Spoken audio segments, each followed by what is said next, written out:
welcome back, I guess. We're going to be examining the obvious today.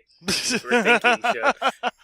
So Yeah, we're gonna be doing our own, doing overthinking things. That's what we're gonna be doing we today. dealt with the over 107 IQ thought process last week, so this week we're going to go for the brainlet approach. Something a bit less intense, I guess, would be the way to put it. Something a little bit less on the intensity side. Now I know I've seen this guy on Twitter. I don't really know a whole lot about him, so I don't really have. I don't know. Who made this video? I can't see. Oh, Some guy called E-kon. E-kon. Yeah. I don't know who this is. Yeah, I've not. I know of them because they pop up on Twitter every now and then with some really good takes, but I don't know anything about them other than that. Yeah, I picked this video because I kind of disagree with the central premise that you can even overthink in any real degree about anime. Well, I haven't even watched the video in prep, so I don't. This is going to be all fresh for me. So Alright. We'll see how we go. All right, so I'll start the video. Everyone's in the room. Everyone's good to go. Yeah. All right, I will start the video in 3, 2, 1, go. Stop overthinking anime. This is a sentiment I've heard repeated over and over again since I've started making videos on YouTube. Stop overthinking anime. Oh, look.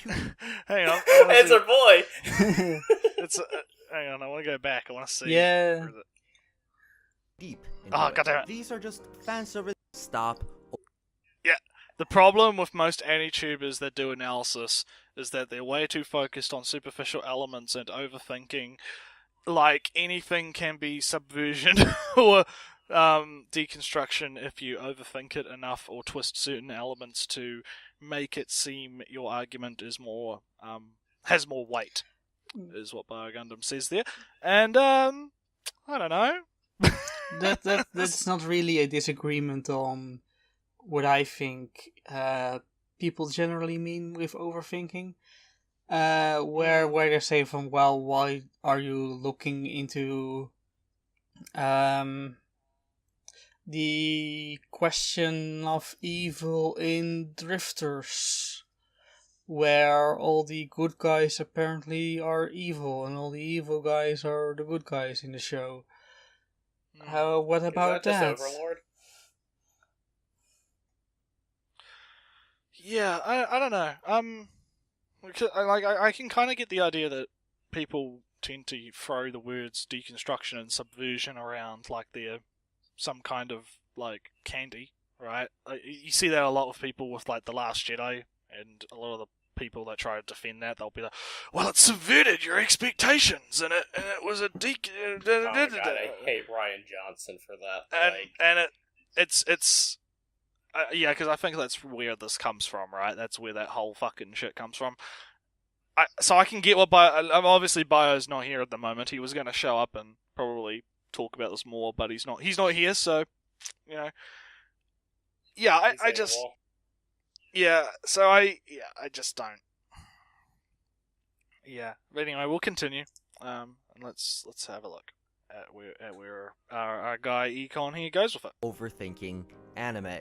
You're looking too deep into it. These are are just just Bio fan in the service future. shows made for those to escape his daydreams for middle-aged salarymen. Self-indulgent power fantasies for teenagers. They don't deserve critical attention. They're trash. You're looking for something that isn't there. And worst of all, you're being super cringe, dude. All these comments made me reflect on myself, because I used to think this way too. I used to make fun of people who overanalyzed anime. I always hated the cringy weebs that try to treat dumb harem shows like they were masterpieces. I was frustrated that people were wasting their time talking about generic crap when they could be watching something actually good. They were diminishing the achievements of truly great anime.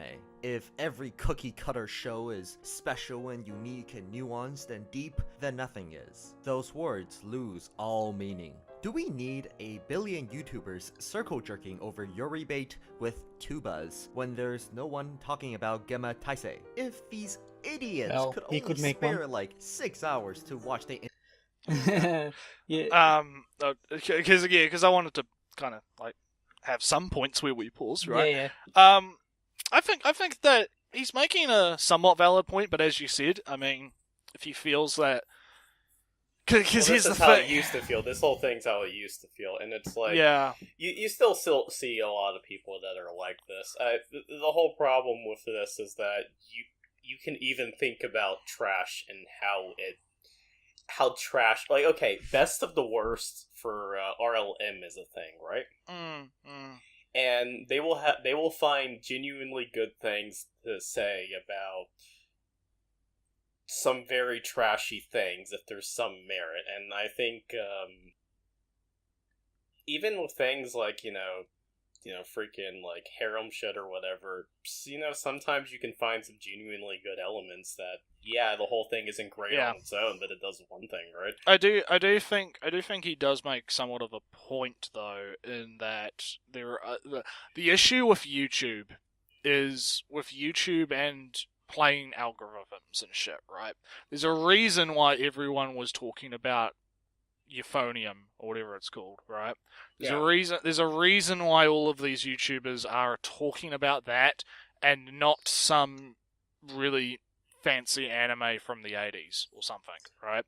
The reason is because it just doesn't work in the algorithm, because people are going to be looking for the most popular shows of the season. They're going to be looking for the show, like Kyoto Annie shows, widely considered to be, you know, top quality type shows in terms of animation and whatnot. People are going to want to know what they're going to want to know if it's good or not. So they're going to type it into Google and they're going to go like Hubike Euphonium bloody, you know, review or analysis or, you know, whatever they want to find.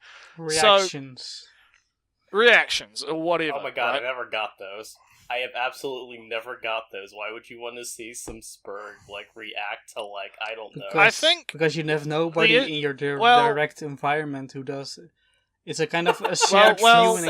Well, here's the thing, right? I some types of reaction videos can be good, right? Some, depending on it's dependent on the personality and how they react, right? Sometimes, like, I think that it's okay if you do it. I mean, that's what we're doing right now. We're reacting to a fucking video, right? So, kind of. like, yes, and I find anybody who watches this kind of sad. I'm just not gonna lie, my man. We should get help.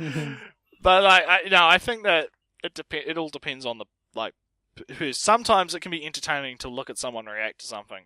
But it all depends on the person. Like, the channels that kind of dedicate themselves to those sort of, like, trailer reaction type things. Like, if your channel's dedicated to those sort of short, sort of, I'm not gonna, like, critique it or give any analysis to what I'm seeing, like what we're doing. I'm just gonna be like, oh my god, it's the reference, I understood the thing, and I'm gonna cry to Star Wars, you know, like that kind of thing, right?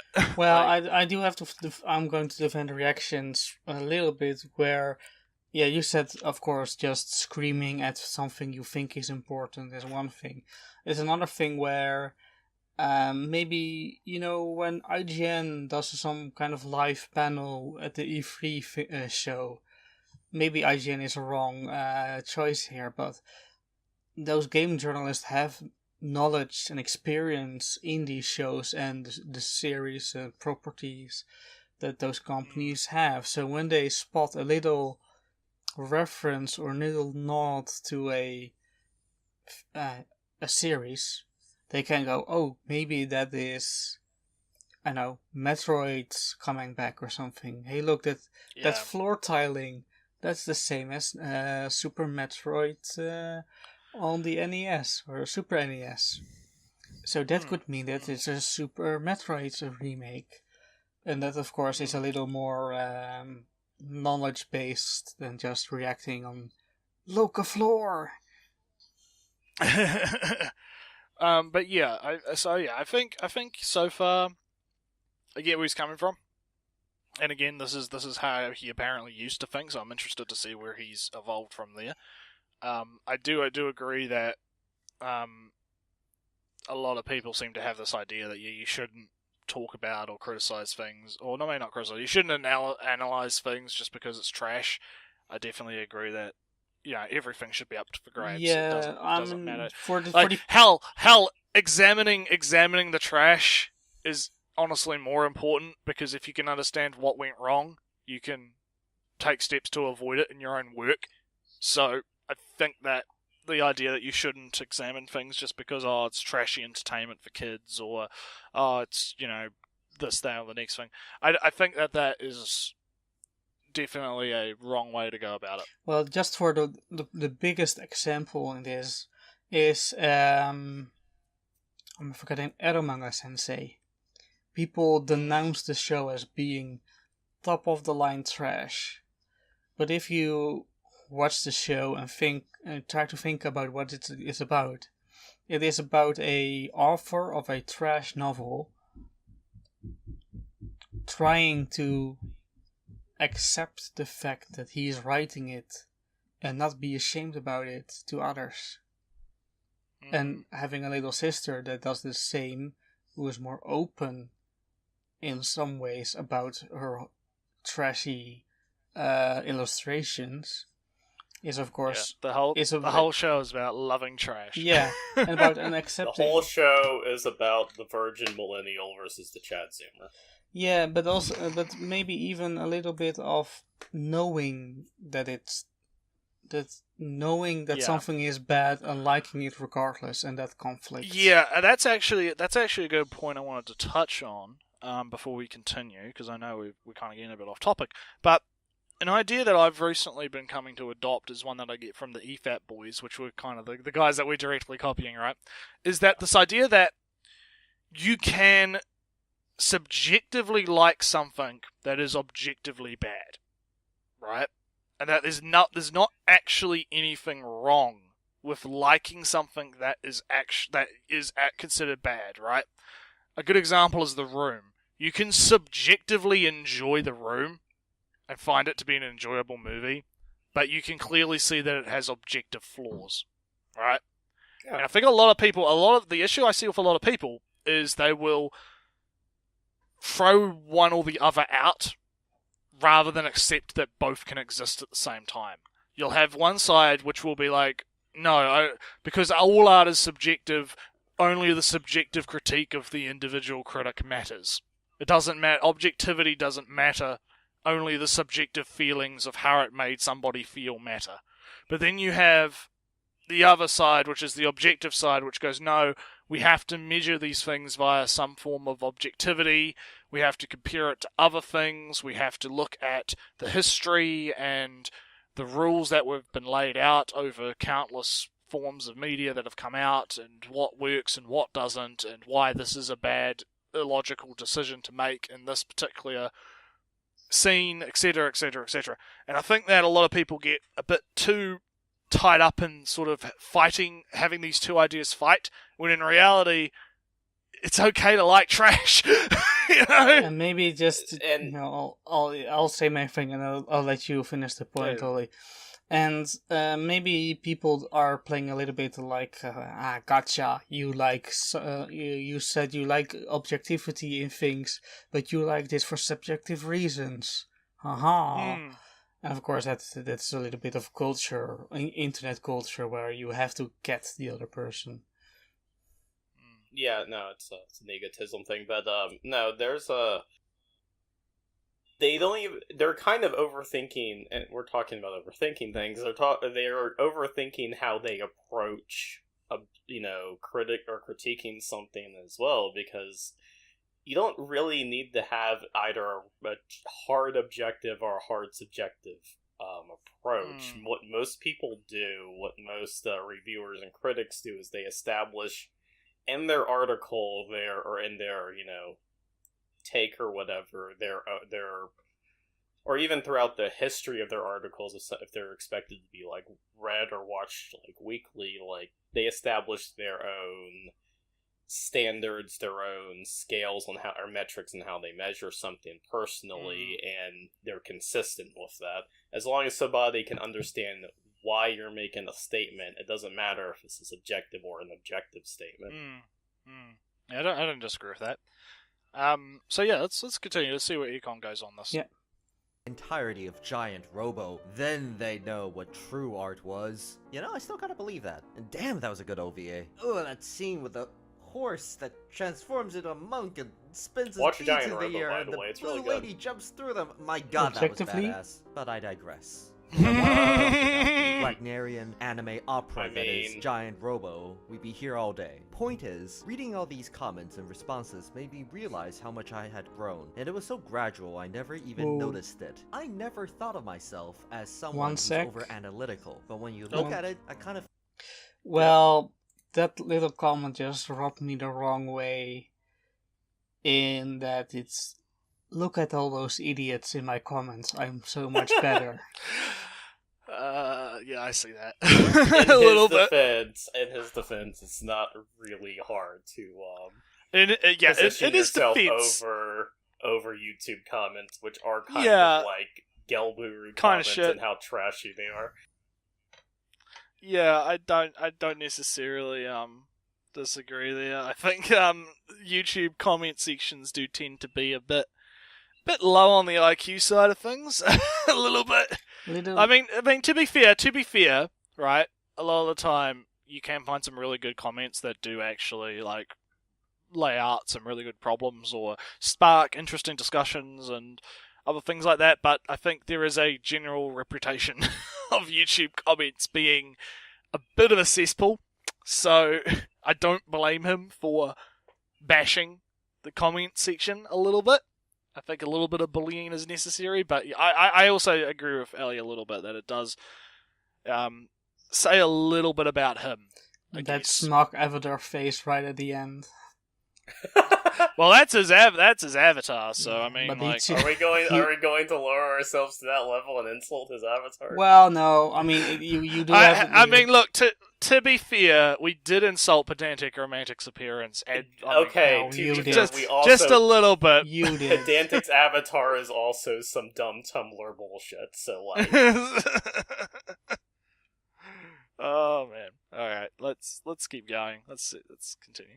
Fit my own definition now. So, what changed my mind on this subject? How did I go from a condescending jerk who scoffs at seasonal anime to someone who makes videos on the narratology of cute girls camping? And is there such a thing as overthinking anime, after all? Well, first and foremost, the biggest factor has been education. In the years since, I've read a lot of books and taken classes and had the chance to talk to professional critics, professors, and animators. Now, this isn't some noble undertaking out of the love of art or anything. I just figured academic study was, frankly speaking, a way to one-up the other anime elites I was friends with and feed my own ego. But instead, it's humbled me and made me reconsider a lot of things. My decades spent learning about anime production and sakuga, memorizing voice actresses and directors. It all pales in comparison to how deep subjects like film editing or story structure can be. And when you learn the intricacies of these crafts, writing, animation,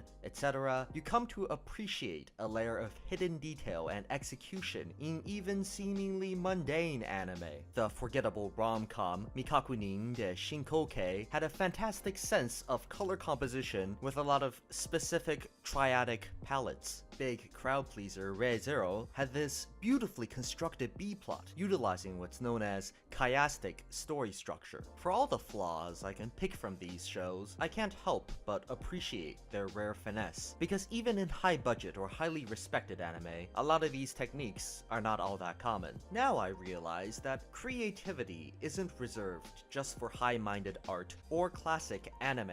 This isn't to say that every single anime is worth looking into, but that a worthy anime might come from anywhere. Sometimes, talented people do choose to work on exploitation and pandering crap. The choice of goals don't determine how well made an anime is. There are terrible fanservice anime that fail at being erotic, and there are fanservice anime made with precision in animation and writing that succeed, and give millions of people toothbrush fetishes. Even for those people that find the content appalling, the inventive techniques a show like that uses to meet its ends are worth studying. To quote recently deceased critic Roger Ebert, a movie is not about what it is about.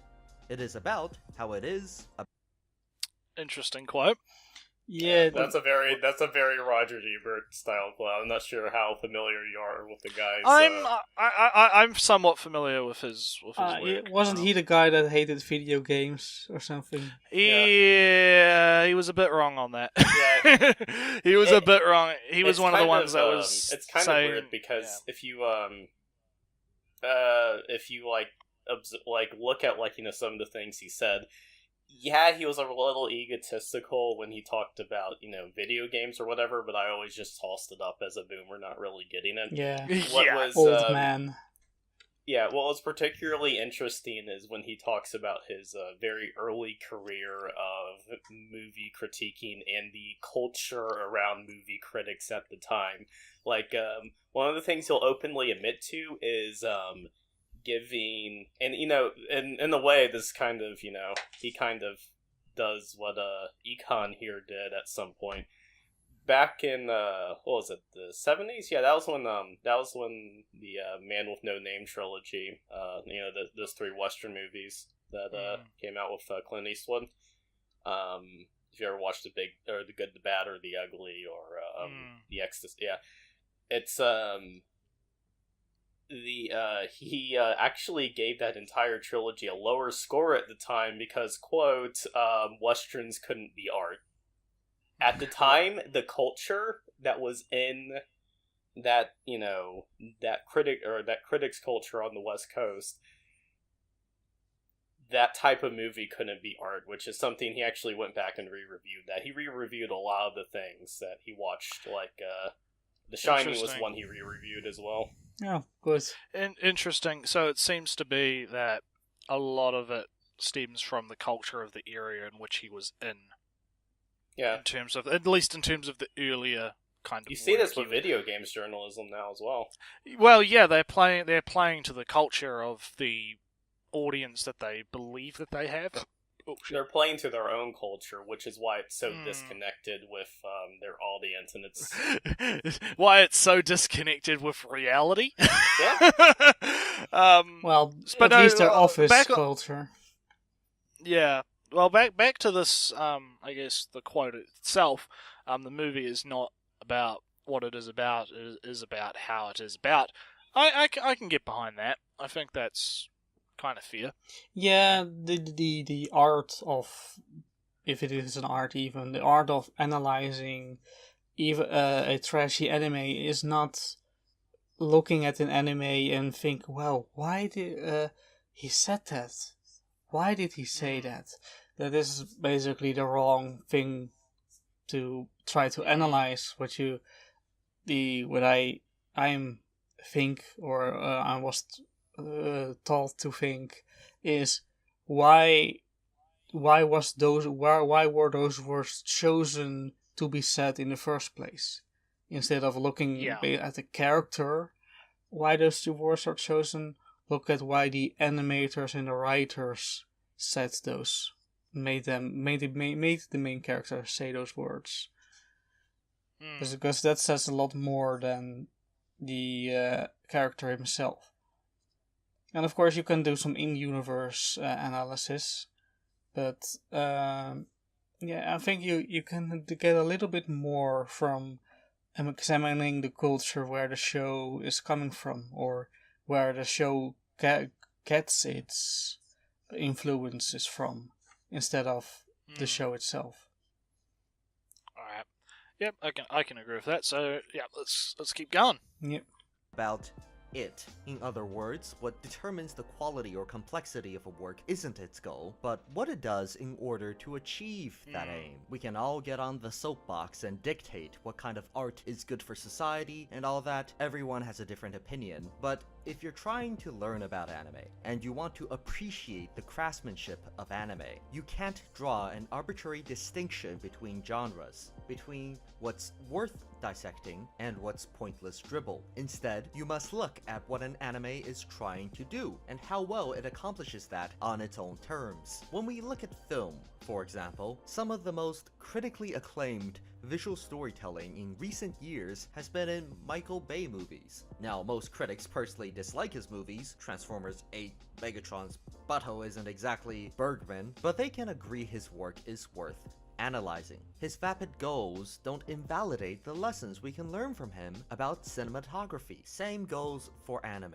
The isekai genre, for example, seems repetitive and dull at first, but Japanese commentators have posited that it's a cultural response to the feelings of disenfranchisement many Japanese men go through. How true that is, I'm not sure, and I don't think it makes isekai any less dull and repetitive of a genre, but it's a topic that I've discussed at length with some of the most educated anime fans I know, and certainly worth looking into. Passing judgment is one thing. You can dislike an anime for what it's trying to do, but to say that because you disagree with the anime's intended purpose, there's nothing to be gained from looking at it critically, that's a stretch. I don't think that drinking soda is very healthy, but I can still appreciate the engineering miracle that is the aluminum beverage can. Unless you look for them, these layers will remain hidden. Sometimes, the sweetest bubblegum music is really a cry for help. If you dismiss them all as just being shallow, frivolous, and not worth looking into, there's a story behind that we're missing.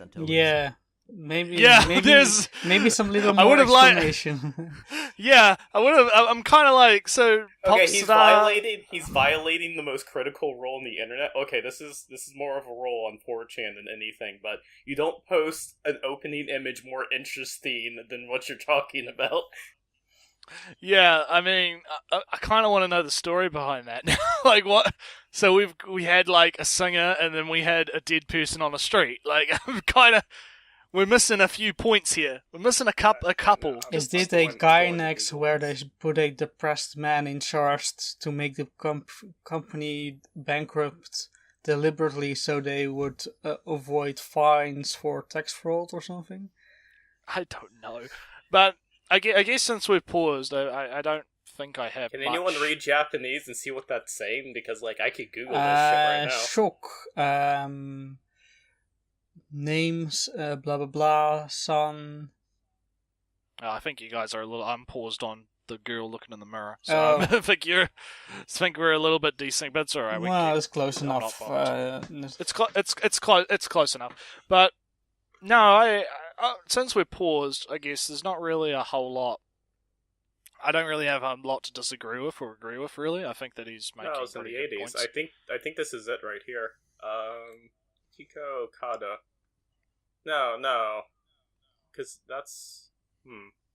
I love how we've gotten so sidetracked. We're trying to figure out this problem with this video. Problem with this video. Yeah, you don't put something crazy like this. Oh yeah, no, this is her. Yukiko Okada. I think I have one of her albums somewhere. Oh. Holy shit, the plot thickens. Yeah, let's see. On April 8th, in 1986, Okada was found with a... This is not related to the video. No, not we'll at go all. over this later. No, I mean... Go look up Yukiko Okada. Anybody watching this. E-kon, bro.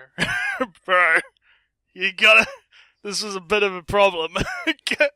Can you give a quick link? Oh my god. Yeah, sure. I'm trying to get this back on the rails, but it's not working. Nope. we're already in the village. God, we're already killed off herself not too long after her career. She started when she was 16 and she murdered herself when she was 18. Holy shit. But yeah, as I was trying to say, I guess there's not really a whole lot I disagree with at the moment in terms of the video itself. I think he's making some pretty alright points. The isekai bit was quite fun because I know we've got a bit of an isekai nut in the group. I downloaded the album Cinderella and thought it was some generic bullshit, but man, this makes it a lot more interesting. I'm reading it up while I was listening to a haunted album. Oh no. Alright, shall we keep going? Well, I'm just looking... We're done with the murder mystery? I'm just looking real quick for why a bubblegum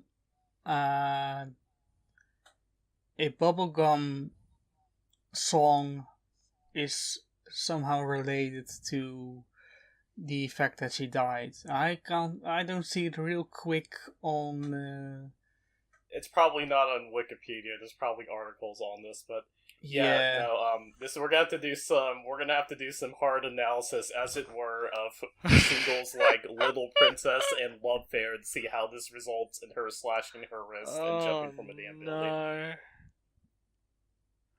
Holy shit! All right, so are we good? Yep. Guys, are we good? Are we good? Yeah. Are we ready? Are you done? Yeah, we're done. All right. Too late. All right. Furthermore, the most sophisticated works and the most pandering cash grabs often utilize the same storytelling techniques. If my goal was to teach an audience about, say, anticipation in animation, it's far better to use something popular they're already familiar with, piggybacking off of pre-existing knowledge to get a point across. In that sense, those dumb Rick and Morty philosophy videos are actually a genius teaching tool. So, quote-unquote, overthinking things can have a useful educational purpose as well. A lot of people so critical of overthinking anime are ironically huge anime fans, and I understand how they feel. Really, they don't want anime polluted by annoying eggheads taking it so seriously. That might just ruin the fun. How can you joke around and have fun with stuff when there's an anal retentive nerd in the corner always trying to make it all serious? And some of them just don't want to break the illusion and realize their favorite characters were just carefully crafted constructs of age-old plot devices and generic personality traits put together by a marketing team. Knowledge sucks sometimes. I'd be much happier if I could forget that I was cucked by some dumb bleached hair Chad who fondles other men for a living. Seriously, what is she seeing him? But point is, that's a good not punch. everyone wants to know what's in a hot. Oh, I know what he's talking that's about. Absolutely fine. Enjoy anime how you want, but at the same time, don't dictate to others exactly how anime must be enjoyed. The beauty of fiction is that it's open to interpretation and can be appreciated in many different ways. And if you don't like to think, there's always Reddit. Now, does that mean I'm a fan of all the YouTubers who talk about the symbolism and depth of Sword Art Online? No, of course not. But my perspective on them has changed. I dislike them not because they're overthinking anime, but because they're not really thinking at all. They aren't overanalyzing shows, they're just analyzing badly. Instead of doing research, looking for citations or strong examples, they're projecting their own views onto these shows and fitting evidence to a pre-made conclusion. Hey. Didn't we just go over something like that? Ooh, we have seen those two before. Fancy words don't. Yeah, that's something that comes up quite a lot when talking about certain people, doesn't it? Fancy words doesn't mean you're analyzing more critically. Cite your work, fag. and not only that, but it also applies to pedantic with the idea of doing the conclusion before you know, like it's very common that they'll do that. So yeah, no, it's good. Keep going. Or cerebral about looking for symbols and themes. All art contains metaphors, and digging for them Those is domes something look Muslim. humans are instinctively good at. Society would not function if we didn't use figurative The representation. hidden Islamic symbolism in Sword Art Online. Sword Art Online propaganda tilfies. Well, if you want to do some more serious analysis in that regard, you could say the religious influences, because one dome does not make a mosque. Just it's not even that far fetched, because man, most of the people. Okay, we're talking about ISIS now because of course this deep shit's going to okay. No, most of the ages of ISIS fighters, they probably did watch Sword Art Online at some point. It's really depressing. Alright, let's keep going.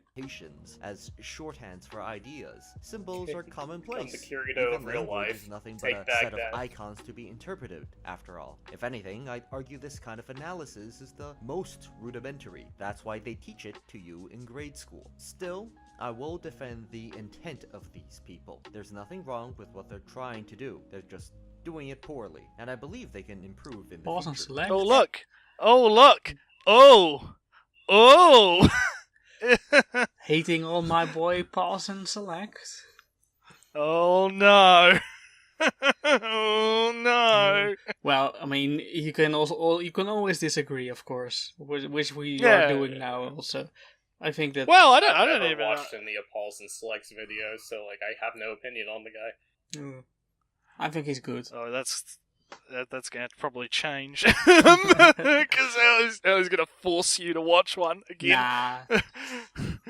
All right, but no, yeah, just interesting that he's one of the ones that pops up in this. But okay, let's keep going. Since there's really no such thing as overthinking anime, but there is such a thing as poor analysis, and it's important not to conflate the two. Even fanservice shows made for nerds, escapist daydreams for middle-aged salarymen, and self-indulgent power fantasies for teenagers can reveal something crucial about culture, about technique, or about ourselves. Perhaps not every single anime will, upon inspection, harbor some deep secret about the world, but there is something to be gained from breaking down almost anything. No anime should be dismissed on the basis of its genre or purpose.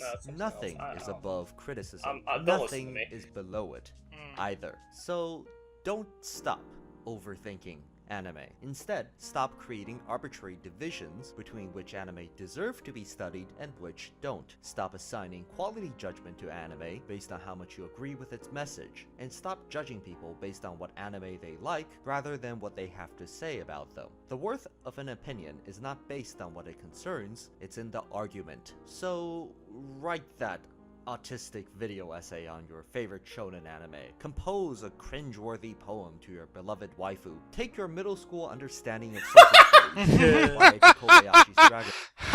Right, I'm subscribing to this guy. That shade. Throw some shade, mate. Throw some left, shade. right, and center. Every which way around. Chances are they'll suck, and you'll have lots of room for improvement. But don't let fear of being wrong ever keep you from trying. Well, we are wrong by definition, so no, that's a start. Yeah. Oh well, no, I don't know. I think that was alright. It's alright. I don't really have anything to complain about with that video, to be honest. I think he did a pretty alright job. Yeah. I think the only issue was the whole Muda thing was a bit weird, but sidetrackedy, and a bit like, wait, what the fuck? But other than that, no, I reckon that was pretty good. Yeah, it is a nice message of thinking or wanting to analyze something in anime isn't bad. It's just that a lot of people don't know how or can't really analyze it correctly in a way. And of course, I'm sitting here as the smart one. But I'm sure that I'm doing it also very, very wrong. So don't. You can also always doubt me. You can criticize everything, including dumb fuckboys who make anime videos on YouTube. Yeah. Criticize everyone, including yourself. That's how self-improvement begins. Pretty much. Suicide is the ultimate self-criticism. Oh my god. Well, staying alive is. Oh man. All right. Well, I guess that's the end of that then. I don't think there's much else to say. Yeah. Well, maybe we can make a fun ending. What show would you, maybe unexpected show, would you try to have an analysis of? I think DxD needs a bit more love. I think DxD could probably use a bit more sort of thought, because there's a lot in High School DxD that you could probably talk about in terms of the story and how it's not actually super terrible, which is why it's considered one of the better ecchi shows out there. I actually need to catch up on it. I haven't watched the last couple of seasons. Is there any message or theme that you are particularly attracted to? I'm trying to think. I'm thinking. I'm turning the brain on, and I'm trying to think. Because I haven't watched DxD in probably a few years now. I'd have to rewatch it. No. I'd have to rewatch it so I can actually remember that's fair. What kind of goes on in it. In terms of more recent stuff, yeah, I'm not sure. Alright, Lolly, anything you would like to have an analysis on or analyze yourself? Maybe it's because I have such mixed opinions on it, but still kind of like the themes and aesthetic of it. Victory Gundam. Victory Gundam was kind of a very weird show, and it was obvious the director didn't like working on it, but like there are some things that it does, or in regards to like, because it was trying to do this whole focus on how children view war, and I think it was done better in 0080. Bio Gundam isn't here for this. He should be here for this. But yeah, I think that's one thing that if I ever had the opportunity or ever had the time, I wouldn't mind, put in a second viewing of that and seeing what makes it tick, as it were. Well, yeah, for me, yeah,